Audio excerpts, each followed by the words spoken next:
नमस्कार दोस्तों, आशा करता हूं कि आप ठीक होंगे, स्वस्थ होंगे, एक नए उत्साह और एक नई जोश के साथ आपकी पढ़ाई अच्छी चल रही होगी। आज हम 16वें वित्त आयोग की बात करेंगे। इस वीडियो में 16वें वित्त आयोग से संबंधित जितने भी महत्वपूर्ण तथ्य हैं जो परीक्षा उपयोगी हैं, उन पे चर्चा करने वाले हैं। तो चलो दोस्तों, शुरू करते हैं आज का वीडियो। वित्त आयोग की बात करने से पहले वित्त आयोग के संवैधानिक प्रावधान की बात कर लेते हैं। तो भारतीय संविधान का जो अनुच्छेद 280 आर्टिकल 280 राष्ट्रपति को यह शक्ति देती है कि वो प्रत्येक 5 साल के लिए किसका गठन करे, वित्त आयोग का गठन करे, प्रत्येक 5 साल के लिए। इसका काम क्या है यार, ये हमने जो वित्त आयोग का गठन किया है, करना है, क्यों किया है? क्योंकि केंद्र और राज्यों के बीच करों का जो बंटवारा है उसकी बात करता है। संरचना कैसी है भाई इसकी? इसमें एक अध्यक्ष और 5 सदस्य, कुल मिला के 5 सदस्यों का एक टीम होता है जिसमें एक अध्यक्ष और 4 सदस्य होते हैं। इस आयोग के पास सिविल कोड की सारी शक्ति होती है, दीवानी मामले की सारी सिविल कोड की सारी शक्तियां होती हैं। एक अनुच्छेद और है 281 आर्टिकल 281। यह शक्ति राष्ट्रपति को रिपोर्ट को संसद के सामने प्रस्तुत करने की शक्ति देता है। कौन? आर्टिकल 281। इसके तहत राष्ट्रपति द्वारा जो वित्त आयोग की रिपोर्ट होती है वो संसद के सामने रखने की बात की गई है।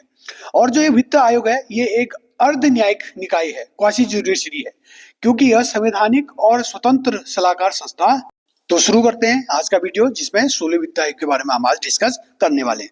तो जो 16वां वित्त आयोग है उसके अध्यक्ष कौन है? डॉक्टर अरविंद पनगरिया। याद रखना है, डॉक्टर अरविंद पनगरिया। ये पूर्व उपाध्यक्ष भी रह चुके हैं किसके? नीति आयोग के। जो 16वां वित्त आयोग है उसका गठन कब किया गया था? 31 दिसंबर 2023 को।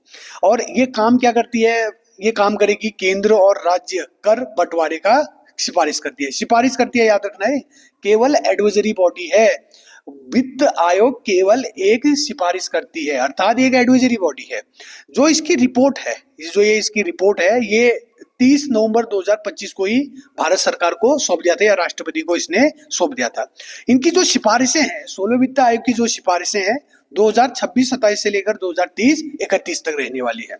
आप शुरू करते हैं टैक्स का बंटवारा। जो 16वें वित्त आयोग ने जो इस बार जो टैक्स को बांटने के लिए जो पैरामीटर तैयार किए हैं, उनमें से सबसे पहले यही है कि टैक्स का बंटवारा वर्टिकल डेवोल्यूशन के तौर पर।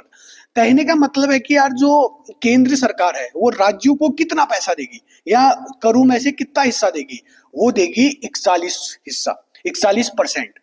ठीक, तो जो वर्टिकल डेवोल्यूशन है उसमें जो केंद्र सरकार है वो सभी राज्यों को अपने करों में से कितना हिस्सा देने वाली है? 41% का हिस्सा देने वाली है। जिससे क्या होगा? यह केंद्र और राज्य के बीच वित्तीय संतुलन बनाए रखने के लिए एक अनिवार्य है। तो इस बार की अनुशंसा कितनी है? वर्टिकल डेवोल्यूशन में केंद्र सरकार राज्यों को कितना देने वाली है? 41% करों में, अपने करों में से देने वाली है। वित्त आयोग द्वारा जो पैरामीटर दिए जाते हैं वो 2 प्रकार के होते हैं। पैसे का बंटवारा 2 तरह के, एक वर्टिकल रूप में होता है, एक हॉरिजॉन्टल रूप में होता है। वर्टिकल रूप में हमने देख लिया कि केंद्र सरकार राज्यों को कितना देने वाली है। राज्य सरकारों को केंद्र सरकार इस बार 41वां हिस्सा देने वाला है, 41% रखने वाला है, जो कि पहले भी 15वें वित्त आयोग के भी 41 ही थी। तो इस बार भी 41 रहने वाले, इसमें कोई भी छेड़खानी नहीं की गई। दूसरा जो पैसों का जो बंटवारा है वो दूसरे तरीके से हॉरिजॉन्टल रूप में होता है। हॉरिजॉन्टल का कहने का मतलब हो गया, जो 41% जो राज्यों को मिला है उनमें तो सभी राज्यों को बांटने के लिए जो नियम होंगे, जो पैरामीटर होंगे, वो भी वित्त आयोग ने तय किया है। तो जो ये रुपए जो 41% का जो सभी राज्यों को बंटवारा है वो इस तरह से किया गया है। सबसे पहले आय की दूरी, डिस्टेंस ऑफ इनकम की बात कह रहे हैं। कहने का मतलब हो गया कि यार जो ज्यादा गरीब है या जो ज्यादा अमीर है, जो राज्य जिनके पास पैसा ज्यादा है या जो राज्य जिनके पास पैसा कम है, उनके बीच का जो इनकम है वही इनकम डिस्टेंस कहलाती है। तो जो ये वित्त आयोग है इसकी सिफारिश है कि यार जो डिस्टेंस ऑफ इनकम है इसको कम किया जाए, आय की जो दूरी है वो कम किया जाए। कहने का मतलब जो बड़े बड़े राज्य हैं जिनके पास पैसा ज्यादा है या जो राज्य छोटे हैं या जिनके पास पैसा कम है, तो उनके बीच इनकम डिस्टेंस को कम करना चाहती है। ये पहला पैरामीटर है। दूसरा पैरामीटर है जीडीपी को लेकर। ये याद रखना है, इस बार का ये मोस्ट इंपोर्टेंट पॉइंट है कि जो 16वां वित्त आयोग है इसने एक पैरामीटर को लिया है जो है जीडीपी, कि जीडीपी का योगदान इसमें 10% का वेटेज है। कहने का मतलब हो गया कि यार जो राज्य जीडीपी में बेहतर काम कर रहे हैं उनके लिए और ज्यादा पैसा दिया जाए और अच्छा बेहतर काम करे वो। तो याद रखना है, इस बार जो एक नया पैरामीटर जोड़ा गया वो जीडीपी जोड़ा गया और इसका वेटेज कितना है, 10% है, कि जो जितना अच्छा तरक्की करेगा उसके लिए ज्यादा हम पैसे देंगे।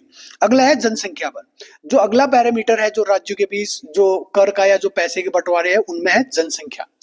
जिस राज्य के पास जनसंख्या ज्यादा है, एग्जाम्पल के तौर पर उत्तर प्रदेश, बिहार, महाराष्ट्र, इन राज्यों के पास जनसंख्या बहुत ज्यादा है, तो इन राज्यों को इसी के हिसाब से भी जो करूम है उनकी बंटवारे के हिसाब से पैसे ज्यादा दिए जाएंगे। और अगला है वन पारिस्थितिकी। कहने का मतलब हो गया कि यार पर्यावरण की रक्षा करने वाले राज्यों को इससे ज्यादा बोनस मिलेगा। कहने का मतलब हो गया कि यार पंजाब को ले लें, पंजाब के पास बहुत ज्यादा कम वन है जबकि मध्य प्रदेश के पास बहुत ज्यादा वन है, तो मध्य प्रदेश को उनके रख रखाव के लिए पैसे ज्यादा दिए जाएंगे। अगला है परिवार नियोजन।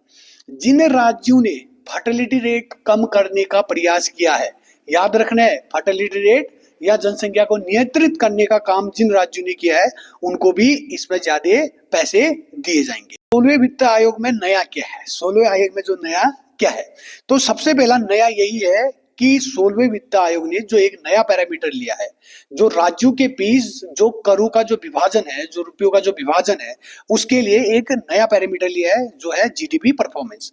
कहने का मतलब अभी हमने पिछले में भी डिस्कस किया था कि जो नया है कि जीडीपी में योगदान जिसका जितना अच्छा रहेगा उसको ज्यादा पैसा दिया जाएगा और उसके लिए कितना संविधान कितना प्रावधान किया है, 10% का प्रावधान किया है, याद रखना है।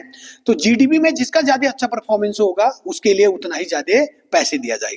मकसद क्या है कि इसको लाने का जो ये पैरामीटर लाए हमने, इसका मकसद क्या है, जो राज्य देश की अर्थव्यवस्था को बढ़ाने में ज्यादा मेहनत कर रहे हैं, जैसे महाराष्ट्र हो गया, तमिलनाडु हो गया, गुजरात हो गया, इनका जो जीडीपी है वो बहुत अच्छा है, तो उन्हें अब प्रदर्शन के लिए और एक्स्ट्रा रुपए दिया जाएगा। जो कितना दिया जाएगा, 10% दिया जाएगा। ये याद रखना है।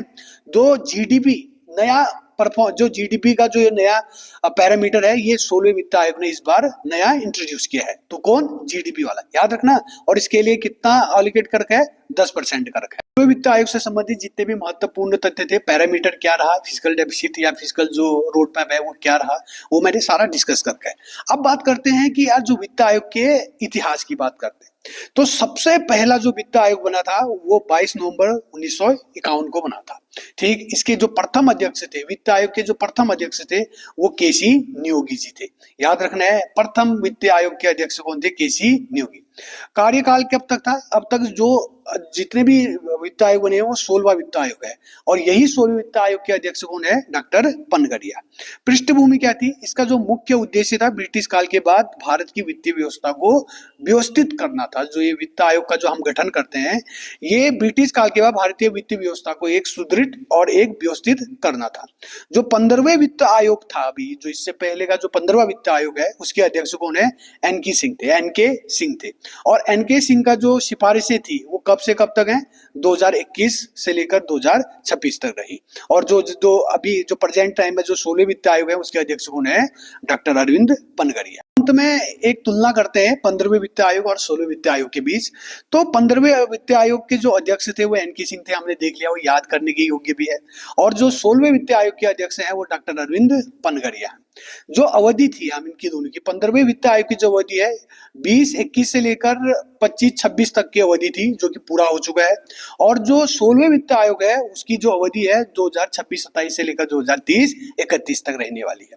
करों का बंटवारा क्या है, जो 15वें वित्त आयोग ने भी 41% की बात कही थी और इस वित्त आयोग ने 16वें वित्त आयोग ने भी 41% की ही बात कही है। जो राज्यों को करों में से जो पैसा मिलना है वो 15वें वित्त आयोग में भी 41% था और जबकि 16वें वित्त आयोग में भी 41% था।